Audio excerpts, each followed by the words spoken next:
This is the Pfister Wray faucet.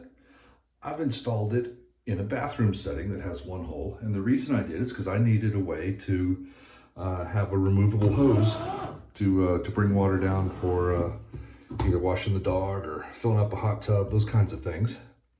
And a kitchen type faucet was the way to go. It's got some good advantages. I can rotate this. Most bathroom faucets don't let you rotate it.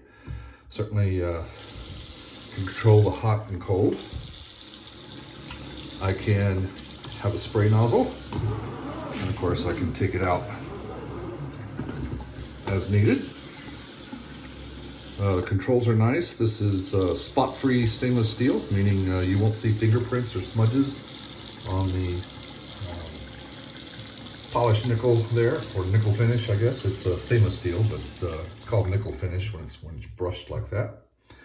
Installation was simple. It includes a tool for the undersink part, and the only thing you'll need is a small crescent wrench to connect to the water supply lines.